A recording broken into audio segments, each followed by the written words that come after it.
وہ مسافر عرب کے صحرا میں اکیلا چلا جا رہا تھا۔ 8 ہجری کے زمانے میں عرب کا وہ علاقہ جہاں مکہ اور مدینہ واقع ہے بڑا ہی خوفناک صحرا ہوا کرتا تھا، جلتا اور انسانوں کو جھلساتا ہوا ریگزار۔ ایک تو صحرا کی اپنی صعوبتیں تھیں، دوسرا خطرہ رہزنوں کا تھا۔ مسافر قافلوں کی صورت میں سفر کیا کرتے تھے، لیکن یہ مسافر اکیلا چلا جا رہا تھا۔ وہ اعلیٰ نسل کے جنگی گھوڑے پر سوار تھا۔ اس کی ذرہ گھوڑے کی زین کے ساتھ بندھی ہوئی تھی، اس کی کمر سے تلوار لٹک رہی تھی اور اس کے ہاتھ میں برچھی تھی۔ اس زمانے میں مردوں کے قد دراز، سینے چوڑے اور جسم گٹھے ہوئے ہوتے تھے۔ یہ اکیلا مسافر بھی انہی مردوں میں سے تھا، لیکن جس انداز سے وہ گھوڑے کی پیٹھ پر بیٹھا ہوا تھا اس سے پتہ چلتا کہ وہ شہسوار ہے اور وہ کوئی معمولی آدمی نہیں۔ اس کے چہرے پر خوف کا ہلکا سا بھی تاثر نہیں تھا کہ رہزن اسے لوٹ لیں گے، اسے اتنی اچھی نسل کا گھوڑا چھین لیں گے اور اسے پیدل سفر کرنا پڑے گا۔ لیکن اس کے چہرے پر جو تاثر تھا وہ قدرتی نہیں تھا۔ وہ کچھ سوچ رہا تھا، یادوں سے دل بہلا رہا تھا یا کچھ یادوں کو ذہن میں دفن کرنے کی کوشش کر رہا تھا۔ آگے ایک گھاٹی آ گئی، گھوڑا چڑھتا چلا گیا، خاصی بلندی پر جا کر زمین ہموار ہوئی۔ سوار نے گھوڑا روک کر اسے گھمایا اور رکابوں پر کھڑے ہو کر پیچھے دیکھا۔ اسے مکہ مکرمہ نظر آیا۔ مکہ افق کے نیچے چلا گیا تھا۔ اسے جیسے آواز سنائی تھی، ابو سلیمان اب پیچھے نہ دیکھو، مکہ کو ذہن سے اتار دو، تم مرد میدان ہو، اپنے آپ کو 2 حصوں میں نہ کٹنے دو، اپنے فیصلے پر قائم رہو، تمہاری منزل مدینہ ہے۔ اس نے مکہ کی سمت سے نگاہیں ہٹا لی، گھوڑے کا رخ مدینہ کی طرف کیا اور باغ کو ہلکا سا جھٹکا دیا۔ گھوڑا اپنے سوار کے اشارے سمجھتا تھا، نبی تلی چال چل پڑا۔ سوار کی عمر 43 برس تھی، لیکن وہ اپنی عمر سے جوان لگتا تھا۔ سلیمان اس کے بیٹے کا نام تھا، اس کے باپ کا نام الولید تھا، لیکن سوار نے خالد بن ولید کی بجائے ابو سلیمان کہلانا زیادہ پسند کیا۔ اسے معلوم نہ تھا کہ تاریخ اسے خالد بن ولید کے نام سے یاد رکھے گی اور یہ نام اسلام کی عسکری روایات اور جذبے کا دوسرا نام بن جائے گا۔ مگر 43 برس کی عمر میں جب خالد مدینے کی طرف جا رہے تھے اس وقت وہ مسلمان نہیں تھے۔ چھوٹی چھوٹی جھڑپوں کے علاوہ وہ مسلمانوں کے خلاف 2 بڑی جنگیں، جنگ احد اور جنگ خندق لڑ چکے تھے۔ جب رسول کریم صلی اللہ علیہ وسلم پر 610 عیسوی بروز سوموار پہلی وحی نازل ہوئی، اس وقت خالد بن ولید کی عمر 24 سال تھی۔ اس وقت تک وہ اپنے قبیلے بنو مخزوم کی عسکری قوت کے قائد بن چکے تھے۔ بنو مخزوم کا شمار قریش کے چند ایک معزز خاندانوں میں ہوتا تھا۔ قریش کے عسکری امور اسی خاندان کے سپرد تھے۔ قریش خالد کے باپ الولید کے احکام اور فیصلے مانتے تھے۔ 24 برس کی عمر میں یہ حیثیت خالد کو بھی حاصل ہو گئی تھی، مگر اس حیثیت کو ٹھکرا کر خالد ابو سلیمان مدینے کو جا رہا تھا۔ کبھی وہ محسوس کرتے جیسے اس کی ذات سے کوئی قوت اسے پیچھے کو گھسیٹ رہی ہو۔ جب وہ اس قوت کے اثر کو محسوس کرتے تو ان کی گردن پیچھے کو مڑ جاتی، لیکن ان کی اپنی ذات سے ایک آواز اٹھتی، آگے دیکھ خالد، تو ولید کا بیٹا تو ہے لیکن وہ مر گیا ہے، اب تو سلیمان کا باپ ہے، وہ زندہ ہے۔ اس کے ذہن میں 2 نام اٹک گئے، محمد صلی اللہ علیہ وسلم جو ایک نیا دین لے کر آئے تھے، اور الولید جو خالد کا باپ اور محمد صلی اللہ علیہ وسلم اور آپ علیہ السلام کے نئے دین کا بہت بڑا دشمن تھا۔ باپ یہ دشمنی ورثے کے طور پر خالد کے حوالے کر کے دنیا سے اٹھ گیا تھا۔ خالد کے گھوڑے نے پانی کی مشک پر اپنے آپ ہی رخ بدل لیا تھا۔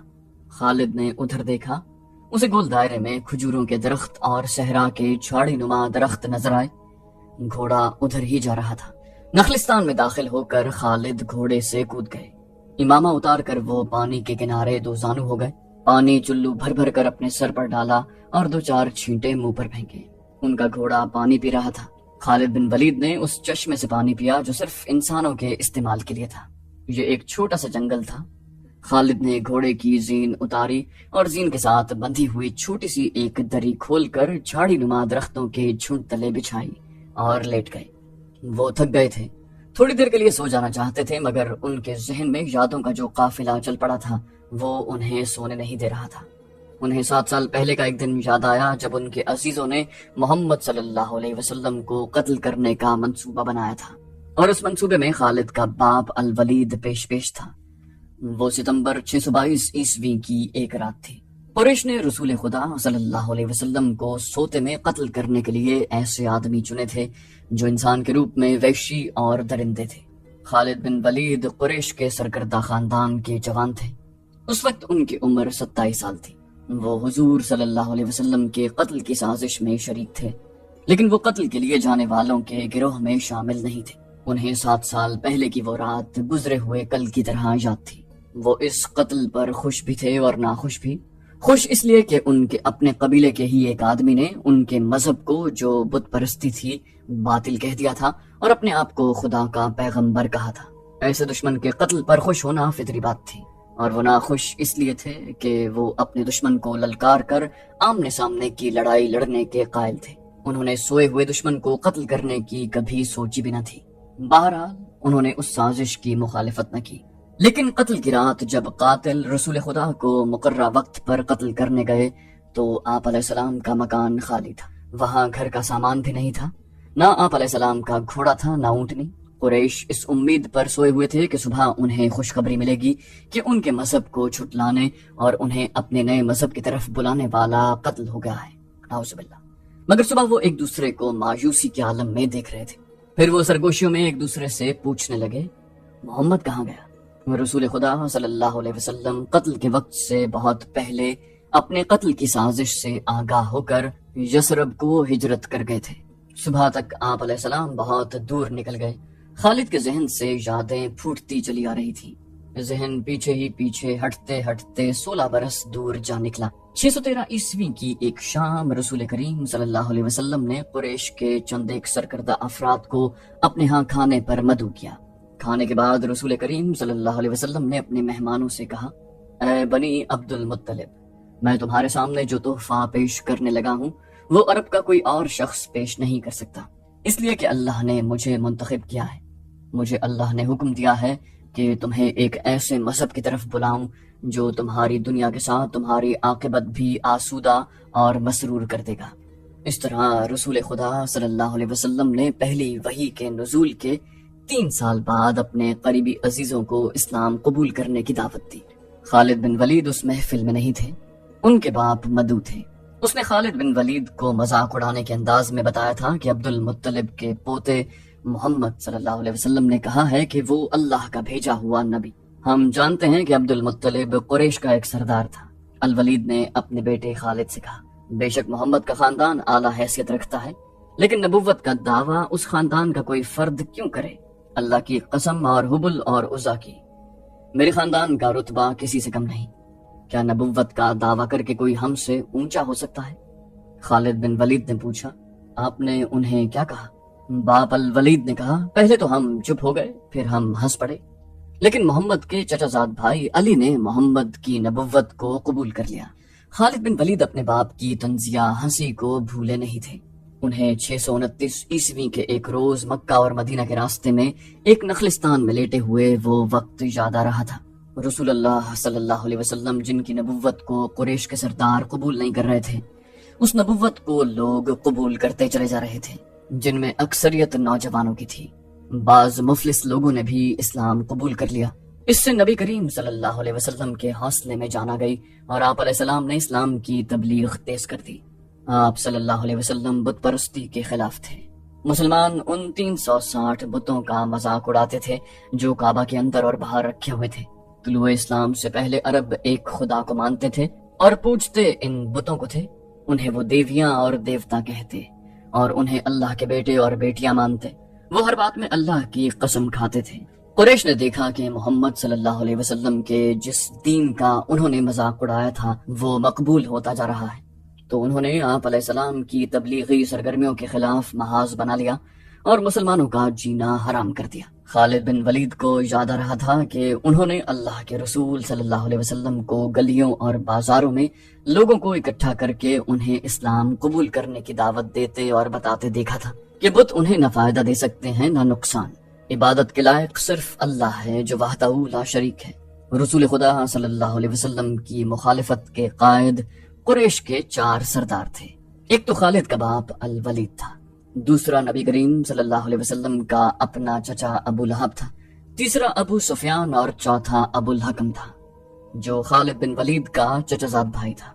مسلمانوں پر سب سے زیادہ ظلم و تشدد اسی شخص نے کیا تھا۔ وہ جہالت کی حد تک کینہ پرور اور مسلم کش تھا، اسی لیے مسلمان اسے ابو جہل کہنے لگے۔ یہ نام اتنا عام ہوا کہ لوگ جیسے اس کا اصل نام بھول ہی گئے۔ تاریخ نے بھی اس پستہ قد، بھینگے اور لوہے کی طرح مضبوط آدمی کو ابو جہل کے نام سے ہی یاد رکھا ہے۔ خالد بن ولید کو یہ یادیں پریشان کرنے لگی، شاید شرمسار بھی۔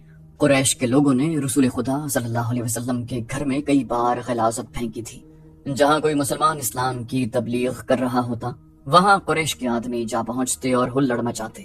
بد اخلاق اور دھتکارے ہوئے آدمیوں کو رسول خدا صلی اللہ علیہ وسلم کو پریشان کرتے رہنے کے کام پر لگا دیا گیا تھا۔ خالد بن ولید کو یہ اطمینان ضرور تھا کہ اس کے باپ نے محمد صلی اللہ علیہ وسلم کے خلاف ایسی کوئی گھٹیا حرکت نہیں کی۔ وہ 2 مرتبہ قریش کے 3-4 سرداروں کو ساتھ لے کر رسول خدا صلی اللہ علیہ وسلم کے چچا ابو طالب کے پاس یہ کہنے گیا تھا کہ وہ اپنے بھتیجے کو بتوں کی توہین اور نبوت کے دعوے سے روکے، ورنہ وہ کسی کے ہاتھوں قتل ہو جائیں گے۔ ابو طالب نے ان لوگوں کو دونوں مرتبہ ٹال دیا۔ خالد کو اپنے باپ کی بہت بڑی قربانی یاد آئی۔ عمارہ خالد کا بھائی تھا۔ وہ خاص طور پر خوبصورت نوجوان تھا، وہ ذہین تھا اور اس میں بانک پن تھا۔ خالد کے باپ الولید نے اپنے اتنے خوبصورت بیٹے عمارہ کو قریش کے 2 سرداروں کے حوالے کیا اور انہیں کہا کہ اسے محمد کے چچا ابو طالب کے پاس لے جائیں اور اس سے کہیں کہ میرا بیٹا رکھ لیں اور اس کے بدلے محمد صلی اللہ علیہ وسلم کو ہمیں دے دیں۔ خالد اپنے باپ کے اس فیصلے پر کانپ اٹھا تھا، اور جب اس کا بھائی عمارہ دونوں سرداروں کے ساتھ چلا گیا تھا تو خالد تنہائی میں جا کر روئے۔ سرداروں نے عمارہ کو رسول کریم صلی اللہ علیہ وسلم کے چچا کے آگے کر کے کہا تھا، ابو طالب اسے تم جانتے ہو، یہ عمارہ بن الولید ہے۔ تم یہ بھی جانتے ہو کہ بنو ہاشم نے جس کے تم سردار ہو ابھی تک اس جیسا سجیلا اور عقل مند جوان پیدا نہیں کیا۔ یہ ہم ہمیشہ کے لیے تمہارے حوالے کرنے آئے ہیں۔ اسے اپنا بیٹا بنا کر رکھو گے تو یہ تمام عمر فرما بردار رہے گا، اور اگر اسے اپنا غلام بنا لو گے تو قسم ہے اللہ کی تم پر اپنی جان بھی قربان کر دے گا۔ ابو طالب نے پوچھا، مگر تم اسے میرے حوالے کیوں کر رہے ہو؟ کیا بنو مخزوم کی ماؤں نے اپنے بیٹوں کو نیلام کرنا شروع کر دیا ہے؟ کہو اس کی کتنی قیمت چاہتے ہو؟ قریش کے ایک سردار نے کہا، اس کے عوض ہمیں اپنا بھتیجا محمد دے دو۔ تمہارا یہ بھتیجا تمہاری رسوائی کا باعث بن گیا ہے۔ اس نے تمہارے آبا و اجداد کے مذہب کو رد کر کے نیا مذہب بنا لیا ہے۔ کیا تم نہیں دیکھ رہے کہ اس نے قبیلے میں آدمی کو آدمی کا دشمن بنا دیا ہے؟ ابو طالب نے پوچھا، تم میرے بھتیجے کو لے جا کر کیا کرو گے؟ قریش کے دوسرے سردار نے جواب دیا، قتل۔ ہم محمد کو قتل کریں گے۔ یہ بے انصافی نہیں ہوگی۔ تم دیکھ رہے ہو کہ ہم تمہارے بھتیجے کے بدلے تمہیں اپنا بیٹا دے رہے ہیں۔ ابو طالب نے کہا، یہ بہت بڑی بے انصافی ہوگی۔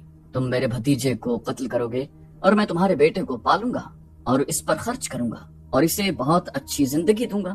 تم میرے پاس کیسا انصاف لے کر آئے ہو؟ میں تمہیں عزت سے رخصت کرتا۔ خالد بن ولید نے جب اپنے بھائی کو اپنے سرداروں کے ساتھ واپس آتے دیکھا اور سرداروں سے سنا کہ ابو طالب نے یہ سودا قبول نہیں کیا تو خالد بن ولید کو دلی مسرت ہوئی۔ خالد بن ولید کی ذات سے ایک سوال اٹھا، محمد صلی اللہ علیہ وسلم کا تم نے کیا بگاڑ لیا ابو سلیمان؟ انہوں نے خیالوں ہی خیالوں میں سر ہلایا اور دل ہی دل میں کہا، کچھ نہیں، بے شک محمد صلی اللہ علیہ وسلم کا جسم طاقتور ہے، لیکن رکانہ بن عبد یزید جیسے پہلوان کو اٹھا کر پٹخنے کے لیے صرف جسمانی طاقت کافی نہیں۔ رکانہ بن عبد یزید رسول کریم صلی اللہ علیہ وسلم کا چچا تھا جس نے اسلام قبول نہ کیا تھا۔ وہ عرب کا مانا ہوا پہلوان تھا، نامی گرامی پہلوان آئے جنہیں اس نے ایک ہی داؤ میں پٹخ کر اٹھنے کے قابل نہ چھوڑا۔ وہ وحشی انسان تھا، صرف لڑنا مارنا جانتا تھا۔ خالد کو وہ وقت یاد آنے لگا جب مسلمانوں کو دق کرنے والے 3-4 آدمیوں نے ایک دن رکانہ پہلوان کو خوب کھلایا پلایا اور اسے کہا تھا کہ تمہارا بھتیجا محمد صلی اللہ علیہ وسلم کسی کے ہاتھ نہیں آتا، نہ اپنی تبلیغ سے باز آتا ہے، نہ کسی سے ڈرتا ہے، اور لوگ اس کی باتوں کے جادو میں آتے چلے جا رہے ہیں۔ کیا تم اسے سیدھا نہیں کر سکتے؟ رکانہ نے اپنے چہرے پر مست بھینسے کا تاثر پیدا کر کے تکبر کے لہجے میں کہا تھا، کیا تم میرے ہاتھوں اس کی ہڈیاں توڑوانا چاہتے ہو؟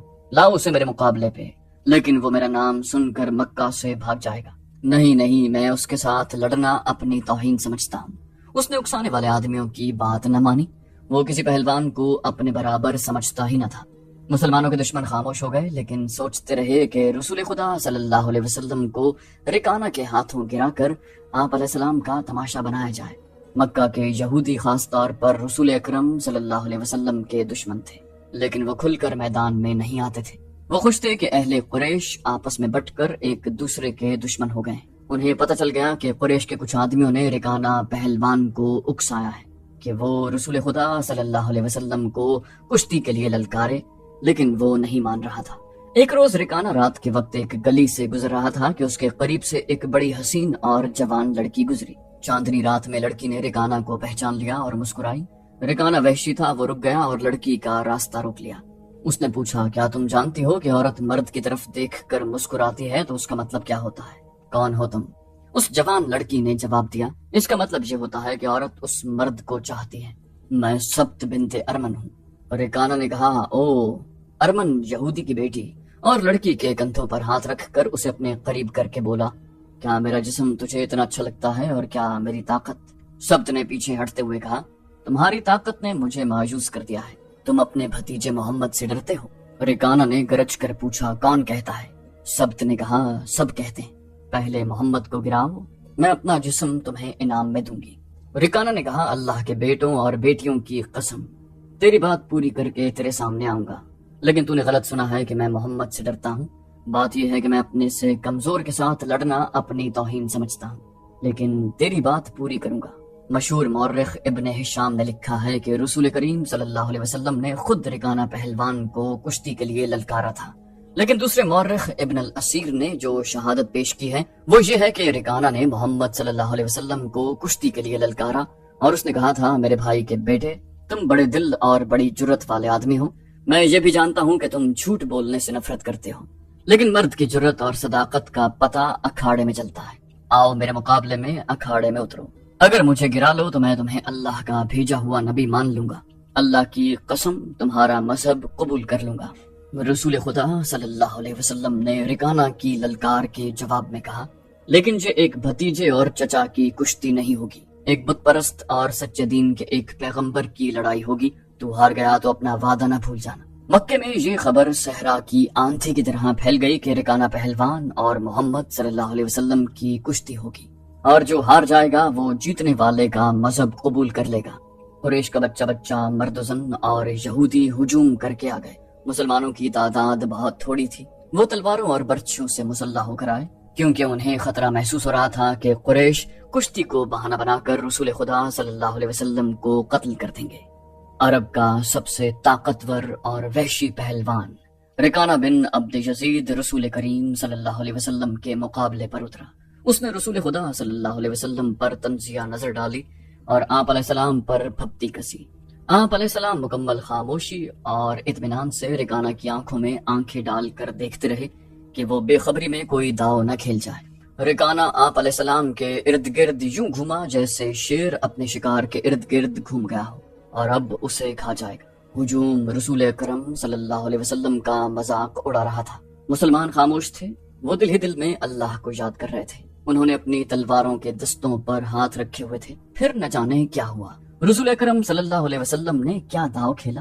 ابن الاسیر کہتا ہے کہ آپ علیہ السلام نے رکانہ کو اٹھا کر زمین پر پٹخ دیا۔ رکانہ زخمی شیر کی طرح اٹھا اور غرا کر آپ علیہ السلام پر حملہ آور ہوا۔ آپ علیہ السلام نے پھر وہی داؤ کھیلا اور اسے پٹخ دیا۔ وہ اٹھا تو آپ علیہ السلام نے اسے تیسری بار پٹخا۔ بھاری بھرکم جسم 3 بار پٹخا گیا تو کشتی جاری رکھنے کے قابل نہ رہا۔ رکانہ سر جھکا کر اکھاڑے سے نکل گیا۔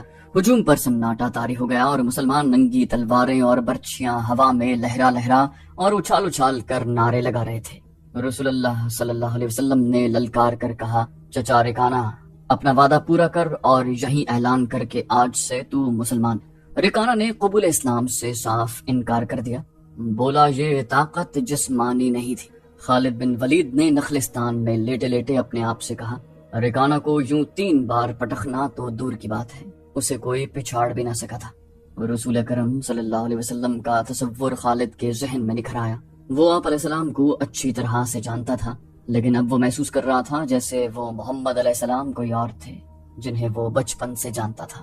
اس کے بعد آپ علیہ السلام نے جو رخ اختیار کیا تھا اس میں خالد آپ علیہ السلام کو نہ پہچانتا تھا۔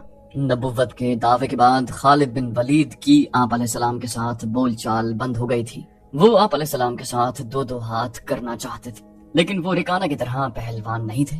وہ میدان جنگ میں لڑنے والے اور لڑنے والوں کی قیادت کرنے والے جنگجو تھے، لیکن اس وقت مسلمان فوج کی صورت میں لڑنے کے قابل نہیں تھے۔